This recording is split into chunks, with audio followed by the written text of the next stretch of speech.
Hanji, good morning students. Today we will discuss our first chapter on pharmacognosy, that is called as definition, history and scope of pharmacognosy. In this chapter we will discuss the basic definitions, the history, scope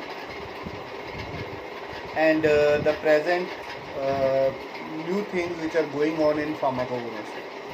Now, before discussing the detail, I would like that everyone should know the basic things. First thing is drugs. Now, what is a drug? Drug is a substance which is used in the treatment of the disease or diagnosis. It is called as a drug. Now, what is diagnosis? Diagnosis is basically determination of the nature of the drug. Okay. Now, drug is of various types. One we called it as a crude drug. Other is called as synthetic drug. Okay. In pharmacognosy is basically concerned with the crude drug. Synthetic drugs will not come under pharmacognosy. Okay. So, what is a crude drug? Crude drug, it is a simple drug which consists of plants, animal, or and their parts which are obtained after collection, and they are subjected to basic things like drying or cutting into pieces or say peeling. Okay, so they exist in the natural form. These are called as crude drugs. Now, pharmacognosy is basically concerned with the crude drug. Now, coming to the pharmacognosy is basically the branch of science. It's a applied science, okay, which deal with the study of crude drugs from natural sources like plant, animals, and minerals. Mineral kingdom. Now, basically, it has derived from a Latin term, which has it is derived from two Latin terms. One is pharmakon and other is called gignosco. Pharmakon means drug and gignosco means to have knowledge. So it's basically to have knowledge of drugs. Pharmacognosy is nothing but to have knowledge about drugs. Now, this term was actually given by Mr. Sadler. He was a German scientist. He, in his book known as Analectica Pharmacogonistica, used firstly this term in around 1815. Okay.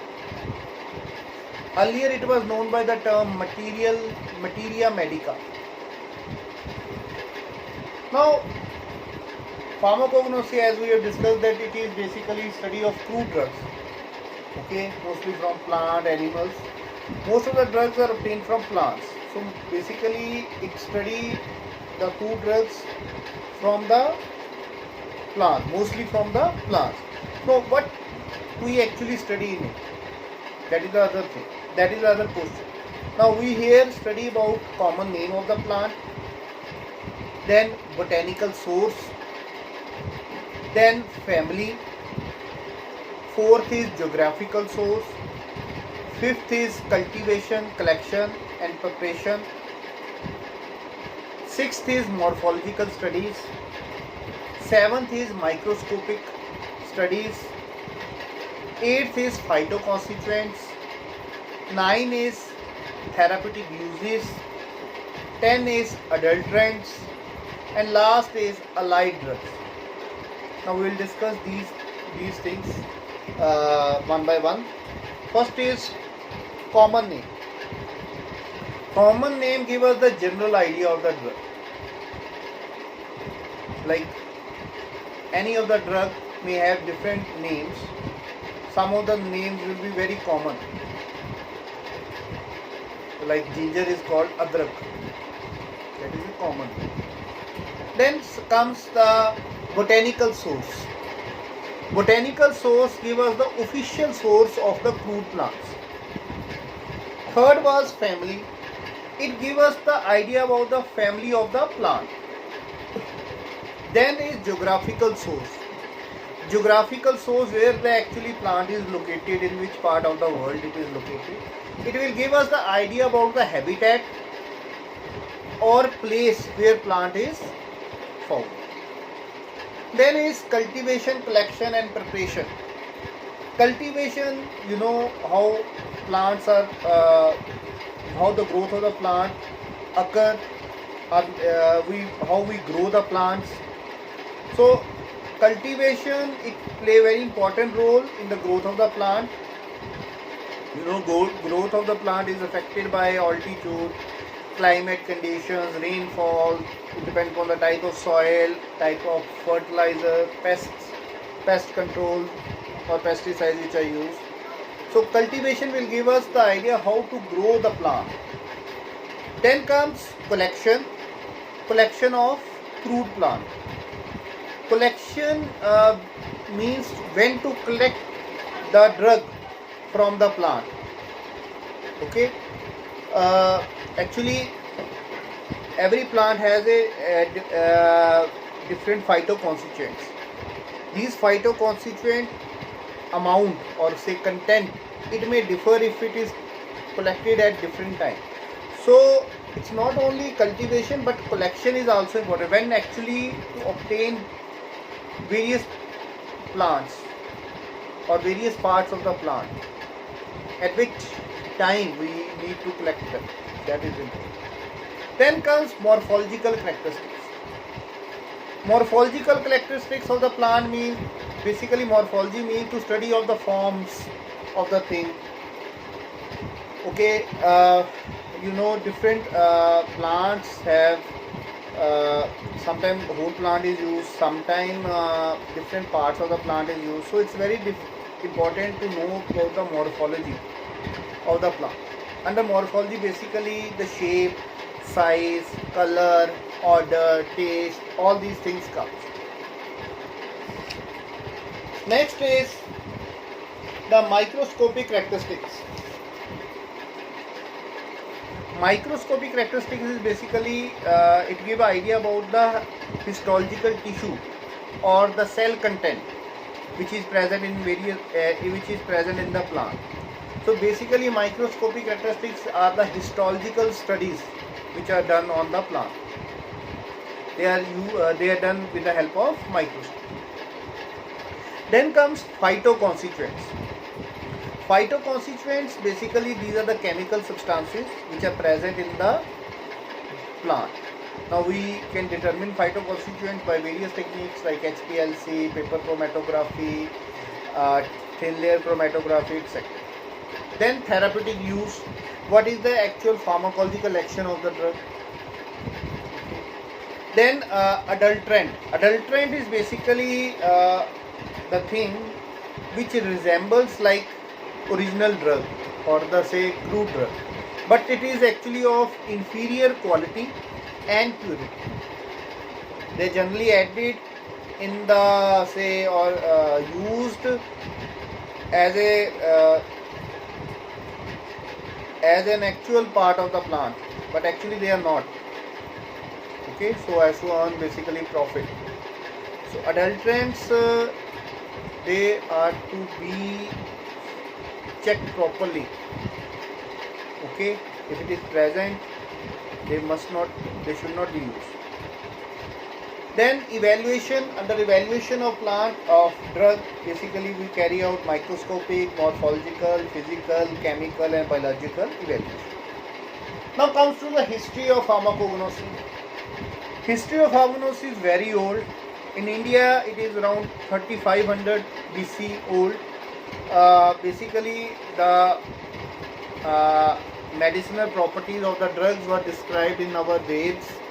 Our Rig Veda and Athar Veda has description of various medicinal properties of the drugs, especially of the plants.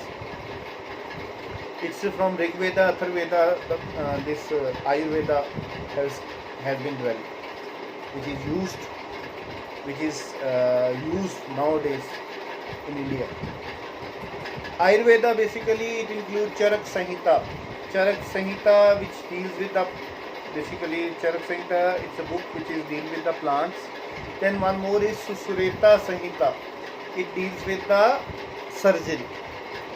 Then Hippocrates, who's called as father of medicine, he discovered medicines basically. It served the basis for nowadays discovery of various drugs nowadays. Then Aristotle, he also done a very important work in the field of you can say medicine. He write in detail about various animal kingdom, so various plants, various animals which can be used for medicinal purpose were discovered from his work. Then Theophrastus, he writes extensively on the plant kingdom. Then Bentham and Hooker in 1862, they developed firstly the classification of the plants, which with certain modifications still used nowadays. Berg in 1865, he write about the anatomical atlas of the crude drug, how anatomy of various crude drugs look like. Then Wall and Terech, they basically wrote anatomical atlas of the powder drug. Then Greenish and Collin in 1904, they gave an anatomical atlas of the vegetable drug.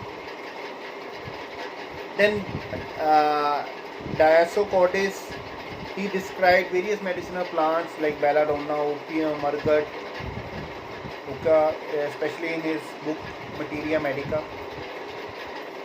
Then Pliny, he wrote around 37 volumes of natural crude drugs. Then Galen,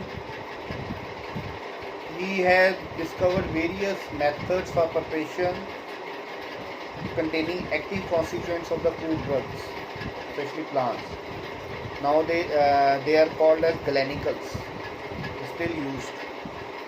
Then Lee Mary, he has done extraction method, discovered extraction method to carry out extraction of active constituent of the plant, and he has said at that time that alcohol is the best solvent which could be used. Like Darosin, he has extracted the alkaloid narcotine from the opium. Then Mr. Sir Turner, he has made one great discovery that he has isolated morphine from the opium. Then nicotine was also isolated from tobacco by Riemann. Okay, so these were the various history or important development in the field of pharmacognosy. Then coming to the scope of and development of the pharmacognosy. Pharmacognosy is basically applied science.